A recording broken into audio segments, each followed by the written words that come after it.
Bienvenidos a esta materia de marco legal de las organizaciones. Ok, para empezar esta clase de marco legal de las organizaciones, les muestro los temas que vamos a ver el día de hoy.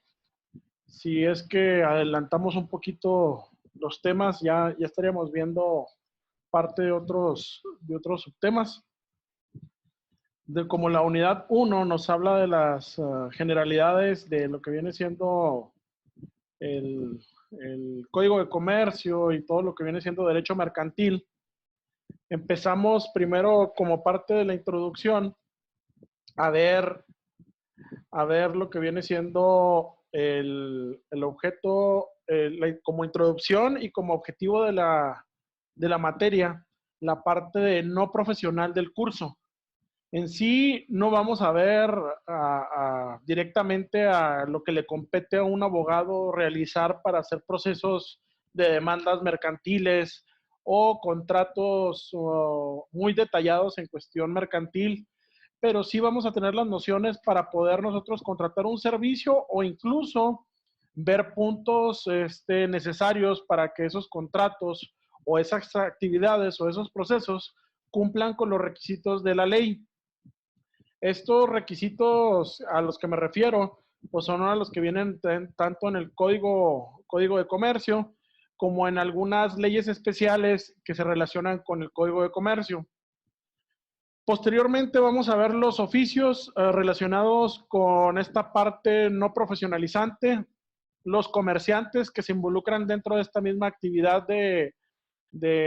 ¿cómo se llama? De la actividad mercantil. O sea, serían los oficios relacionados, los comerciantes que se relacionan o tipos de comerciantes y los comerciantes cuando se pueden volver sociedades mercantiles. De cierta manera, esta relación de oficios, comerciantes y sociedades mercantiles son las que se dan en el mercado, pero hay que observarlas qué tipo de sociedades son, como viene el tema 3. Nos habla de las sociedades mercantiles, ya expone todas las sociedades mercantiles que hay, pero para mera introducción, los procedimientos relacionados con lo que tienen que hacer las sociedades y los contratos mercantiles que se pudieran generar al momento de que estas sociedades están siendo constituidas y están en un trabajo constante, una actividad constante mercantil. Y también hablaremos de los antecedentes del derecho mercantil.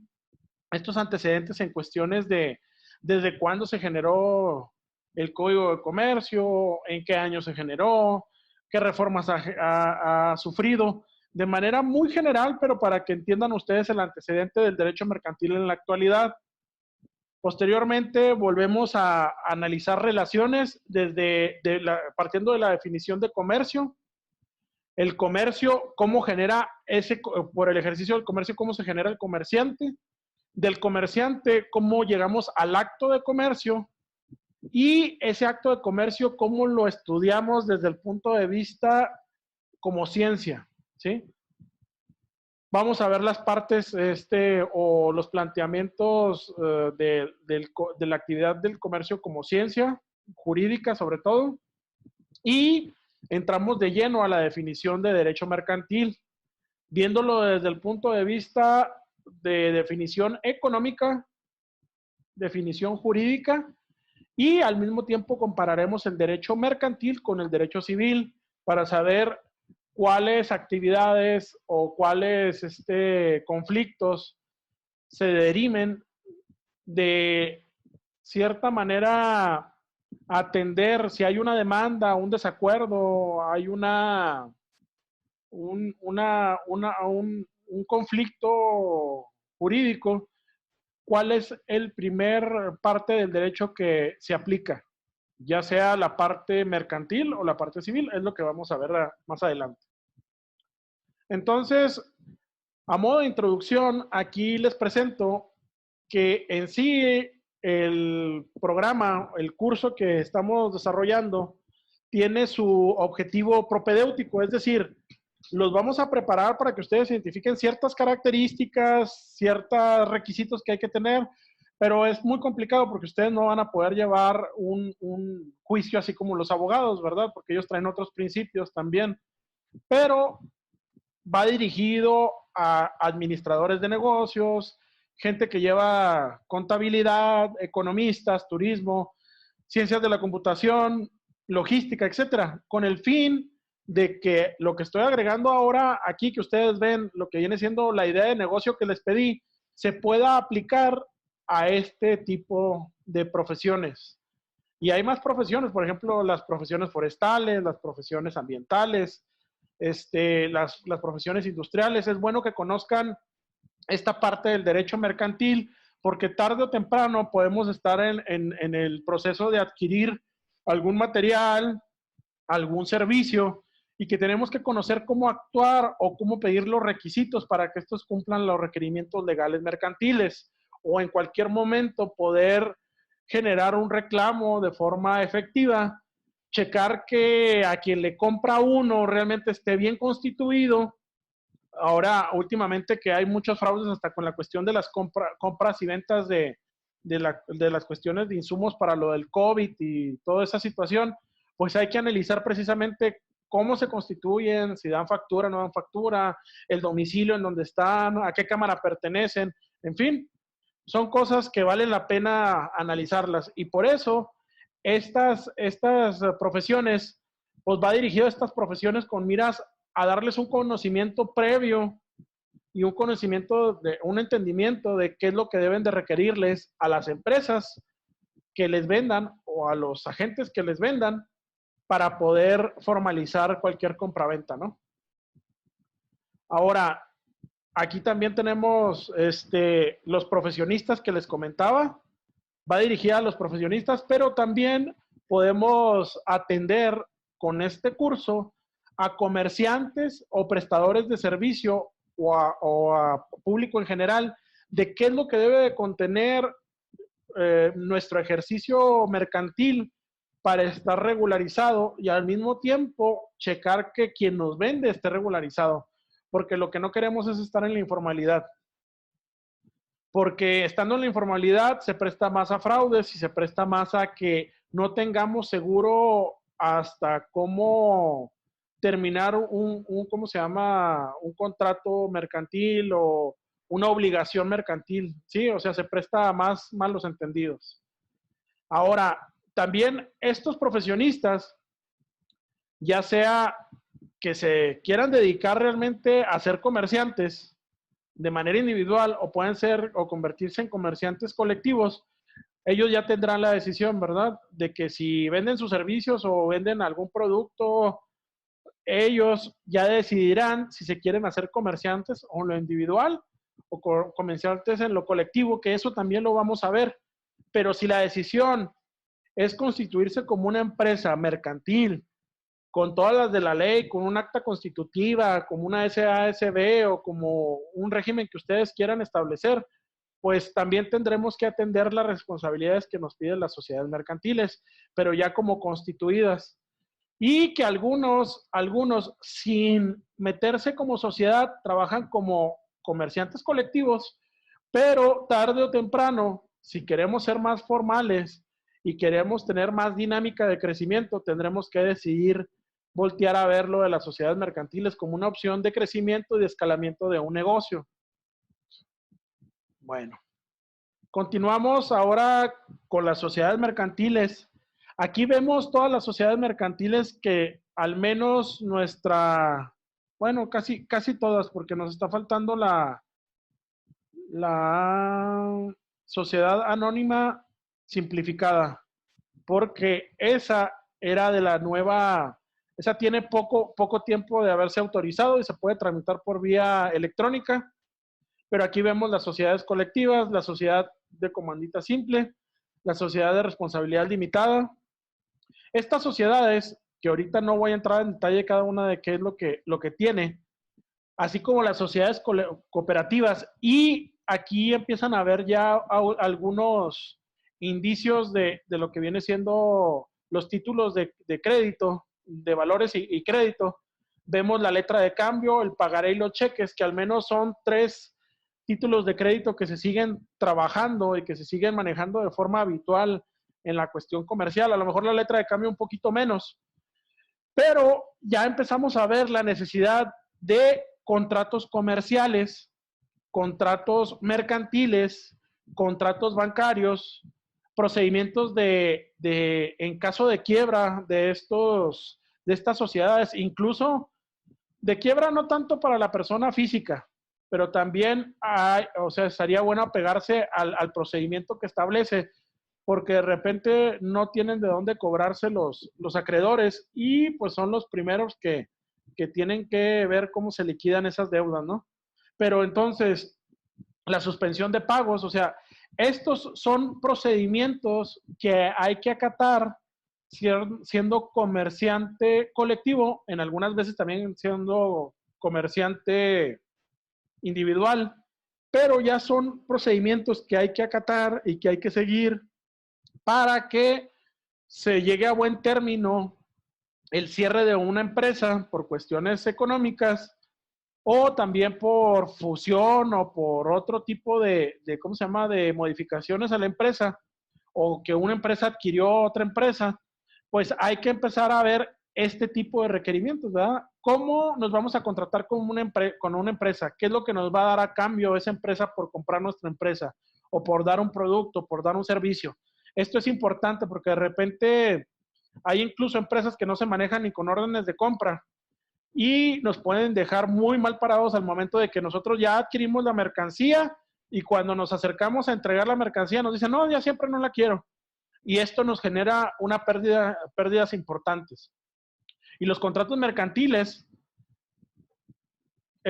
pues es importante también analizarlos porque hasta los contratos mercantiles, hablo de contratos de contratación de personal que deben de tener detallados, los contratos bancarios, por ejemplo, cuando nos dan un crédito, o hay que ver si van a ser prendarios o si son préstamos con aval o qué situación nos van a establecer, porque aquí no nada más podemos afectarle el capital de la empresa, sino podemos afectar a terceros.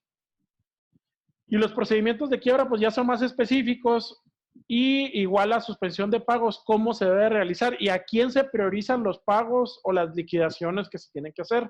Entonces, de forma general, aquí les planteo los temas generales también que se van a manejar alrededor de la clase y pasamos a la parte de antecedentes. Aquí en la parte de antecedentes, si nos damos cuenta que el Código de Comercio, desde el año que se estableció, que entró en vigor, que fue el 16 de mayo de 1854, vemos que realmente tuvo algunas modificaciones el 7 de octubre al 13 de diciembre de 1989. Si se dan cuenta, pues es un comercio pues bastante añejo, ¿eh? Y que de cierta forma se sigue utilizando con algunas reformas e incorporaciones, pero hay que seguirlo revisando porque cada vez se vuelve más compleja la cuestión de la globalización. Pero vean ustedes en qué año estamos y desde dónde viene a parar, ¿no? Ahora, la ley de quiebras y suspensión de pagos es también de 1942, del 12 de febrero. La ley de quiebras del 1943. O sea que venimos arrastrando legislaciones bastante añejas, que no digo que estén mal, pero sí hay que establecerles nuevos mecanismos, porque de repente hasta el comercio electrónico pues no está bien regulado. Y no es de que lo amarren, sino simplemente que establezcan cómo identificar, por ejemplo, un establecimiento bien, ¿cómo se llama?, constituido de forma legal, que no sea fraudulento, porque eso genera muchas pérdidas a los pequeños empresarios y también a los grandes, pero a los pequeños empresarios les puede pegar más fuerte, los puede hacer quebrar. Ahora, ahí también se habla de que la peor ley promulgada por Raúl de Cervantes Ahumada en 1943 intentó una reforma en 1967 por Mantilla y Barrera. Sí, esas fueron algunas modificaciones que se trataron de hacer en la cuestión de la ley de quiebras y suspensiones de pago. Ahora, también se genera la ley de concursos mercantiles, que esta ya es más ¿cómo se llama?, un poco más actual.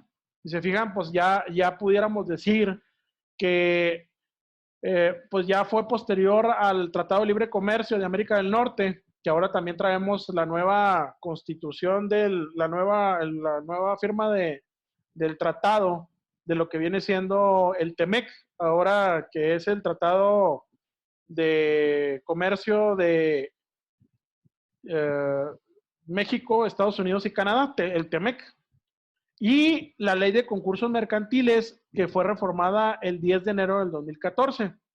Entonces, esto ha venido reformándose también por la cuestión de nuevas reformas también ¿cómo se llama? A las bolsas de valores, que las están tratando de hacer más dinámicas y que más empresas están entrando en este tipo de situaciones. La compraventa y también especulación de criptomonedas, que todavía no hay mucha precisión.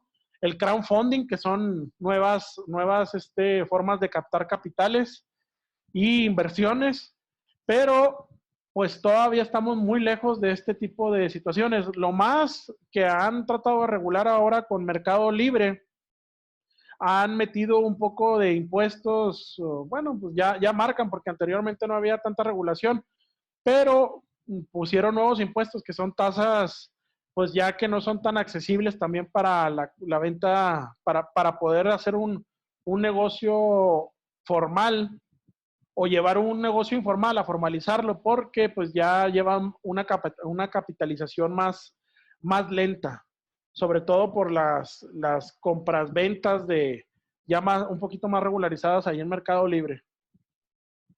Entonces, pasamos a lo que viene siendo las generalidades del derecho mercantil, partiendo de que el comercio, de cierta manera, como una actividad económica, consiste esencialmente en la actividad de mediación o interposición. De cierta forma, un comerciante está entre el productor y el consumidor. ¿Sí? Él recibe por comisión o recibe por adquisición una mercancía que ya sea que él le genera un valor agregado modificándola o agregándole un producto, o simplemente lo pasa de forma directa al consumidor, ya sea por el transporte, por el almacenamiento o por comprarlo a granel y a lo mejor empacarlo en proporciones más pequeñas, ese con un fin de lucro. Ese es lo que genera, como quien dice, lo que conocemos nosotros como comercio, el lucrar con alguna adquisición o compra o venta de alguna mercancía y llevársela al consumidor final. Que el consumidor final no es un comerciante, ¿sí? Ahora, al mismo tiempo ahí surge la definición que establece que es una persona especialista en esta área de comercio a la que se conoce como comerciante, ¿sí? Quien se dedica de forma específica a la compraventa como una actividad para su desarrollo, para su vida, para adquirir dinero y poder subsistir como una forma habitual, ese es un comerciante. Sí, y ahí lo precisan. Persona que practica de manera profesional la actividad. O sea, es el profesionista, el comerciante, el que saca algún lucro constante de estar haciendo compraventas. Y al mismo tiempo podemos ver que o sea, es un acto de comercio. O sea, el acto de comercio de estar adquiriendo, vendiendo, dándole un plusvalor a la mercancía, con la adquisición, con el intercambio, con el trueque. Pero si nos ponemos a analizar este acto de comercio, ¿sí? El acto de comercio como tal, podemos ver que tiene sus concepciones o conceptos desde el punto de vista económico y jurídico. Podemos decir económico si hay algún intercambio, si hay un pago, si hay ¿cómo se llama? Un trueque.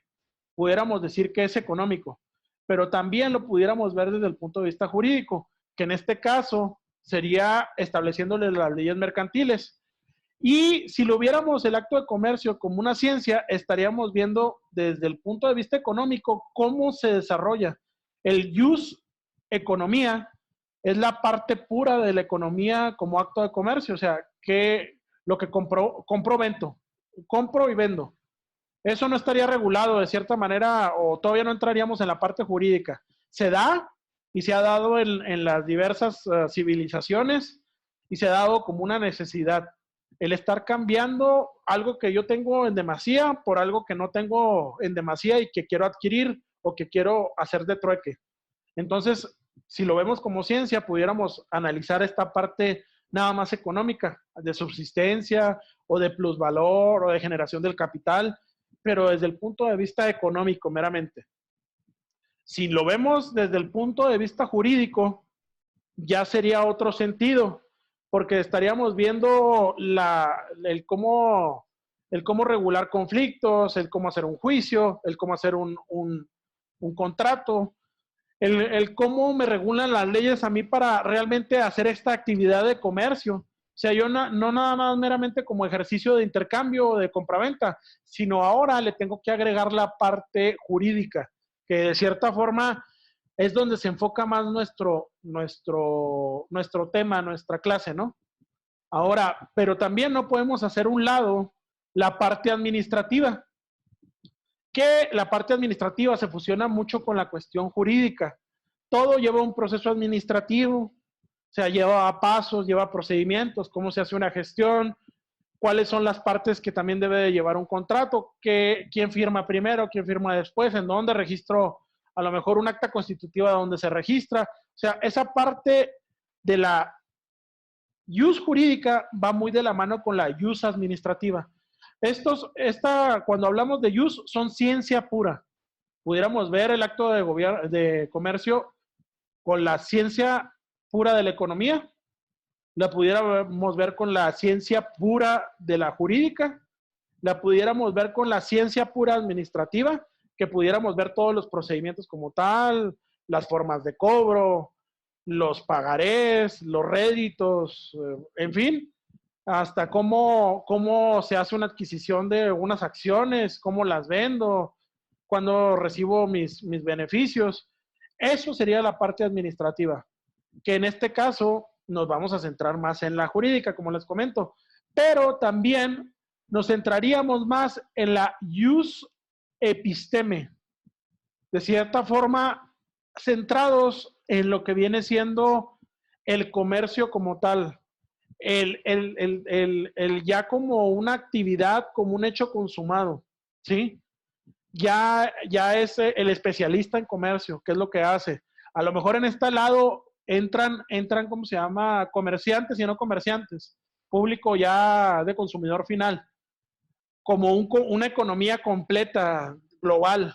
Pero aquí ya entraría la regulación, no tanto la regulación, sino el verlo como ciencia directamente al comercio, a la parte ya formal, profesional del comercio. Entonces, aquí pudiéramos ver el acto de comercio como ciencia con estas 4 sencillas partes puras de la ciencia: económica, jurídica, administrativa y episteme. Hablamos de lo que viene siendo la ciencia del comercio como tal. Entonces,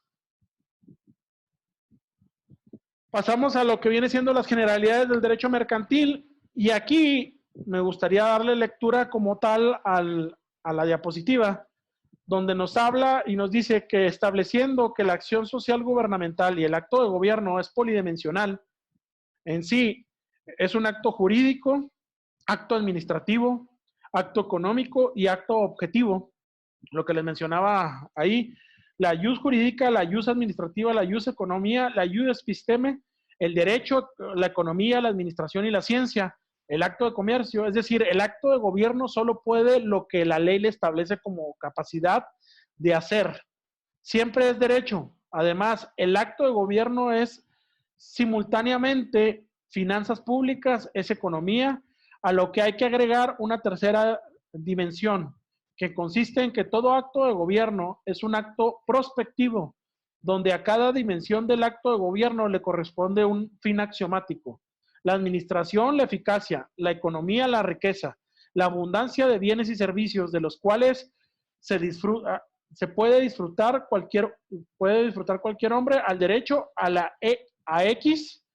Sin embargo, habrá que agregar una cuarta dimensión, el acto de gobierno, la cual su condición ontológica objetiva. Esta es una definición que comparte el doctor del Real, El doctor del Real fue un maestro mío en el doctorado. Él estuvo o fue alumno también de Carsten, ahora del presidente del Banco de México. Y que también estuvo ahí como funcionario del Banco Mundial. Él estuvo en la Universidad de Chicago. Él fue alumno en la Universidad de Chicago del doctor Carsten. Y pues de cierta manera comparten uno de sus libros esta parte del acto de gobierno y que nos ayuda también a compararlo un poco con el acto de comercio. O sea, sí hay que verlo de varias perspectivas para poderlo entender mucho mejor. Pero realmente es una ciencia que no se puede ver desde una sola perspectiva. ¿Sí? Entonces les comparto ese concepto ahí.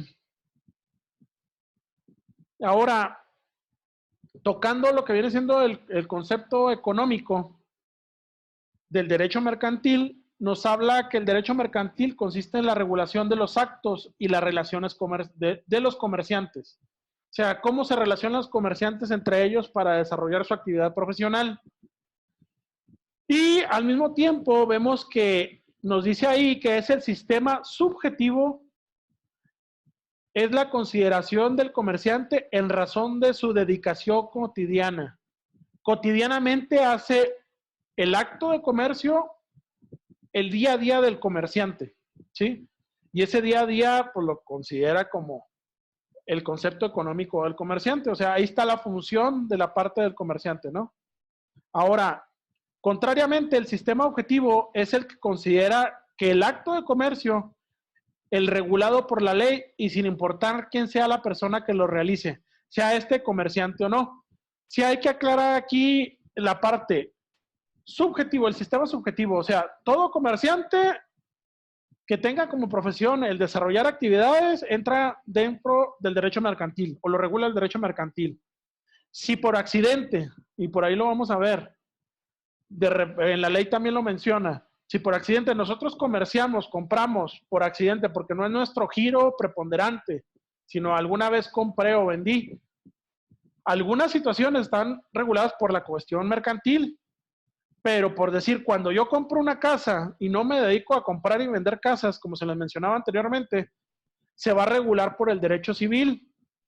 A lo mejor él va a tener que pagar sus impuestos, a lo mejor él va a tener que hacer sus declaraciones como comerciante, si es que él me lo vendió una inmobiliaria, por ejemplo.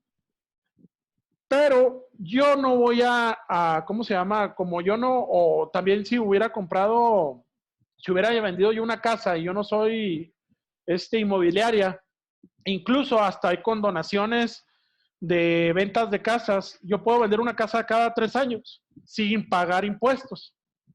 Me condonan los impuestos. Y la gran ventaja, esa es una de las cuestiones desde el punto de vista de derecho civil. Yo como comerciante, si lo hago de forma cotidiana, pues voy a tener que pagar mis impuestos. No me voy a poder librar de esa situación. Y, y ahí la ley civil me da otras ventajas y se registra en lo que viene siendo la parte de los registros públicos de la propiedad. Ahí como que de cierta manera queda registrado bajo el derecho civil, ¿sí? Está registrado, eso se puede ir a consultar, ahí es donde se genera ¿cómo se llama? La compraventa y la escritura pública de la propiedad, donde yo le cedo a alguien la propiedad. Y de cierta manera, por eso dicen aquí que es el sistema objetivo. Si nosotros al momento de tener que yo no le pago o que le hice un fraude o lo que sea, no se van a ir por la parte civil, se van a ir por la parte mercantil, porque ahí se hizo una transacción donde alguien recibió un beneficio económico, donde se intercambió una mercancía o un bien, y ahí bajo esa mecánica es donde les van a aplicar a quien haya hecho el fraude o quien haya hecho el mal movimiento, le aplicarán en su momento la ley como corresponde. Bueno, ahora nos vamos a lo que viene siendo el derecho jurídico, desde el punto de vista de las normas jurídicas, ¿no? ¿qué es lo que aplica al acto de comercio? Legalmente calificados como tales, o sea, como actos de comercio, o sea, tienen que estar como actos de comercio para que poderle aplicar las normas jurídicas, y también a los comerciantes en el ejercicio de su profesión. Por decir, si algún comerciante a mí me da un producto que no es el adecuado, yo voy con Profeco, se levanta un procedimiento, si es tardado y además no tiene laudo, o sea, ellos no pueden declarar un juicio de pago inmediato, pero sí, ya con ese fallo de la Profeco, yo me puedo ir a demandar mercantilmente a la persona, si es que yo no soy comerciante, porque si yo era usuario final, de cierta manera, consumidor final. Entonces, esta es una rama especial del derecho privado, el derecho mercantil, y está frente al derecho civil. Se rige singularmente en relaciones privadas que constituyen de materia mercantil. Entonces, comerciante con comerciante. Pero les digo, si es comerciante con productor, con consumidor final, pudieran irse primero a pleito comercial y posteriormente, si no puede haber un fallo específico, lo puede atender por último el derecho civil. Sí son más largos los ¿cómo se llama? Los juicios mercantiles pueden ser algo largos y costosos, y también existen ciertos montos que permiten desarrollar acelerar un poquito más los juicios o retrasarlos, pero pues eso depende de los montos en los cuales intervenga el intercambio de mercancías o compraventas. Entonces, otros países existe una fusión de las legislaciones civiles y mercantiles. En México resulta imposible, en virtud de la disposición constitucional que faculta al Congreso de la Unión a legislar en materia de comercio. O sea, el Senado y los diputados, ellos son los que proponen cambios a la Constitución o relacionados con materias de comercio, ¿verdad?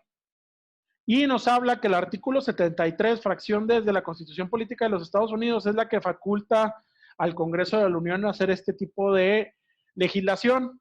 Por lo tanto, tiene carácter federal, mientras que las legislaturas de los distritos, de los distintos estados, tienen facultades para legislar en materia civil, ¿sí?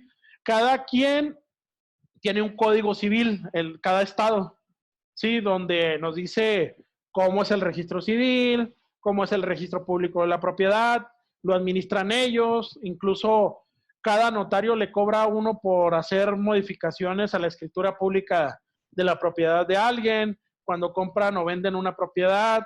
Esto es lo que, a diferencia, ¿verdad? O sea, la parte civil la lleva el Estado, los estados, y la parte mercantil la lleva la federación. Entonces, a sabiendas de lo anterior, el acto de comercio es el acto jurídico realizado por una persona física o moral, sea comerciante o no. Aquí nos cuadra a todos el acto de comercio, ¿no? Que se produzca a efectos del campo del derecho mercantil. El artículo 4 del Código de Comercio no considera limitativamente a los laboradores o fabricantes como las únicas personas que pueden efectuar accidentalmente operaciones de comercio. Por ello quedan sujetas a la ley mercantil todas las personas que accidentalmente, con o sin establecimiento fijo, hagan alguna operación de comercio, aunque no sean de derecho comerciantes. ¿Se fijan? Ya viéndolo como acto de comercio. O sea, hay varias perspectivas de cómo ver no el acto de comercio, sino el estar intercambiando y vendiendo mercancías. Hay que tener cuidado, y este es donde entra más la parte de la cuestión del abogado. El ver cómo plantea la situación de que haya habido un fraude o un mal cobro, y si yo soy consumidor final o estoy adquiriendo la mercancía para tener un plusvalor de ella. Entonces, eso es también algo que hay que observar. Posteriormente, aquí también se hace un comparativo entre derecho civil y derecho mercantil. Esto va a ser continuo, ¿verdad? Así como decía la anterior diapositiva. No se puede hacer una división tal y cual como en otros lados está fusionado esta cuestión legal. y nos establece que el comercio se caracteriza como una actividad primordial de intermediación entre productores, consumidores, y está integrada por el conjunto de actos que el comercio debe realizar para cumplir su función. Aquí voy a modificar un poquito, a ver si me deja. Voy a modificarle un poquito la letra porque se hizo chiquita la letra aquí.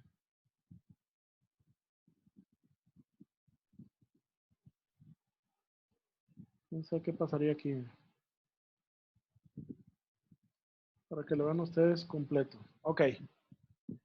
Entonces, es la intermediación entre productores, consumidores y está integrada por el conjunto de actos que el comerciante deberá realizar para cumplir su función. Dichos actos, que asumen diversas formas, reclaman normas más estrictas que las del derecho civil. De ahí que se necesite un ordenamiento jurídico que responda a las anteriores exigencias y que además, con independencia del derecho común, hablando del derecho civil, se ocupe de disciplinar a los comerciantes y a las actividades propias del comercio. Esto en sí, como consumidor final, nos ayuda para protegernos de alguna compra, de comprar en establecimientos bien definidos por su marca, por su eslogan, por su domicilio, saber dónde hacer reclamos, ¿sí? Hasta para recibir notificaciones o lo que sea, dice uno, no, este establecimiento pues está bien constituido y está trabajando de forma adecuada. A dicho ordenamiento se le denomina derecho mercantil. Entonces, gracias al derecho mercantil, también nosotros tenemos protección.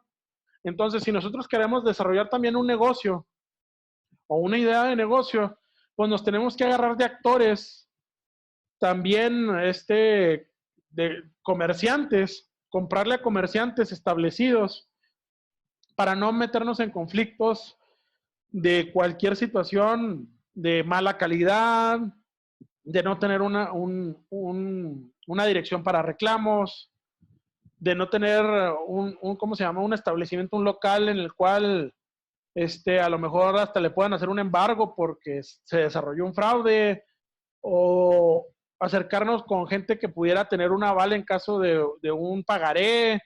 En fin, o sea, hay que ir viendo un poquito y seleccionando un poquito. Si nosotros queremos hacer una empresa, una idea de negocio firme, tenemos que trabajar con empresas firmes que nos den nosotros solidez para la toma de decisiones y adquisición de mercancías y servicios seguros, que no nos generen pérdida de inversión. Entonces, el derecho mercantil menciona por Pina Vara, constituye, se me hace que es, sí, es Pina Vara, constituye un sistema de normas que se contraponen al derecho civil, que es el derecho general o el derecho común. El derecho civil regula las relaciones jurídicas privadas en general, las relaciones privadas de cuando son compraventas privadas, ¿sí? De cierta manera, lo que les decía, que se van más a inmuebles y que se registra en el registro público de la propiedad, ranchos, casas, algunas situaciones de acciones también pudiera ser, ya no entra, lo de las acciones ya no entra tanto para la cuestión, sí entra en el registro de comercio, pero ya entra en toda la cuestión mercantil, ¿sí? Privadas en general, mientras que el derecho mercantil reglamenta la categoría particular de las relaciones personas y cosas, aquellas a las que se le otorga la calidad de comerciantes, o sea, regula en sí a los comerciantes, ¿sí? Entonces ahí está claro, yo creo que han sido bastante reiterativos con esa definición. Por ello, es bueno también analizar así de forma directa la comparación entre derecho civil y derecho mercantil. Y nos hablan de que la separación de estos derechos se origina por la inadaptabilidad del derecho civil para regular las relaciones nacidas del tráfico comercial. Debido a la flexibilidad y rapidez propias de las relaciones mercantiles y ahora con el comercio electrónico, pues también lo mercantil, legislado en este momento por las leyes mexicanas, todavía tiene bastante retraso. hay que acelerarle el paso a esa parte. Sí, pero se supone que es mucho más ágil todas las actividades mercantiles, más que los juicios no es tanto, ¿eh? Los juicios no son tan rápidos como se cree. Y por otro lado, esta creación de nuevas instituciones con las correlativas normas jurídicas que hacen el derecho mercantil un derecho especial y distinto frente al civil.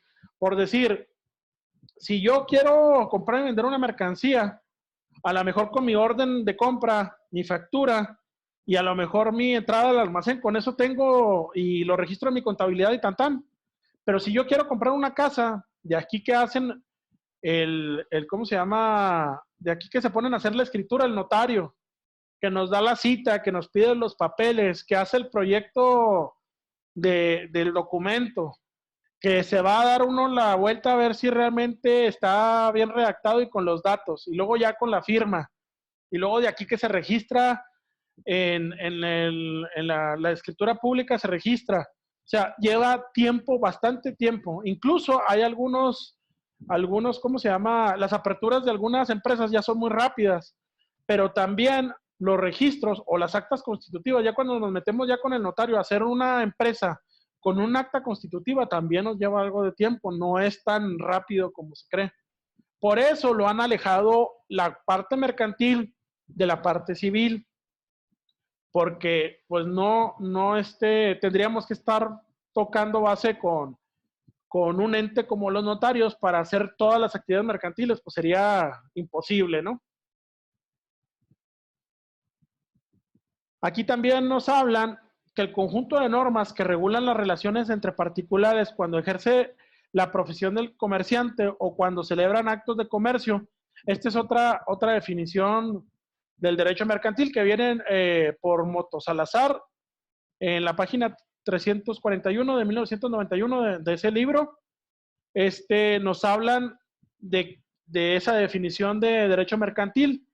Y al separar la legislación mexicana en derecho civil del mercantil, se crean por su parte el Código Civil y por otra parte el Código de Comercio y las leyes complementarias. Estas leyes complementarias son muchas veces como leyes auxiliares, porque hay una ley general de títulos de títulos y valores de crédito.